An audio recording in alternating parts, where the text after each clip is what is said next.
दरम्यान राज्याचे अर्थ आणि वनमंत्री सुधीर मुनगंटीवार यांनीही आपलं विजन या कार्यक्रमामध्ये मांडलं। पण जय वाघाच्या बेपत्ता होण्याबद्दल वनमंत्र्यांनी नक्की काय विधान केलेलं आहे तुम्हीच पहा।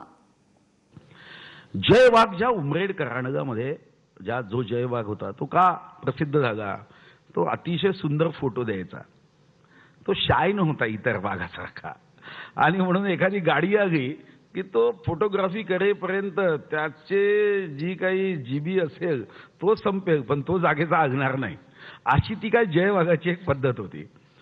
पण वाघाची जी नैसर्गिक प्रवृत्ती आहे ज्याच्यामध्ये नरांची संख्या जेव्हा वाढते तेव्हा त्याच्यापेक्षा जो मोठा वाघ आहे तिथं दोनच पर्याय असतात की एक मग इन फाईट सुरू होते आणि याच्यामध्ये एखाद्याला जीव द्यावा लागतो, किंवा तो वाघ आपला मतदारसंघ बदलून घेतो, डिलिमिटेशन करतो। दरम्यान या कार्यक्रमामध्ये त्यांनी जय वाघ सुखरूप असल्याचंही अगदी ठोसपणे सांगितलेलं आहे। आता जय वाघ कधी दिसतो, त्याचा पत्ता कधी लागतो ते पाहावं लागेल। या व्यतिरिक्त त्यांनी आपल्या भाषणामध्ये काय काय मुद्दे मांडलेले आहेत, आपल्या खात्याचा कसा उहापोह केलाय आपण जाणून घेऊया।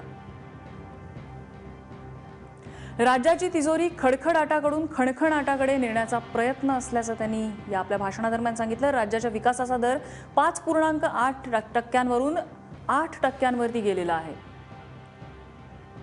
अर्थ मंत्रालयातली फाईल 7 दिवसात क्लिअर करण्याचेही निर्देश आपण दिल्याचं त्यांनी सांगितलंय। आगामी 3 वर्षात 50 कोटी वृक्षारोपण करणार आणि त्यासाठी 132 कलमी कार्यक्रम राबवणार असल्याचं ते म्हणाले।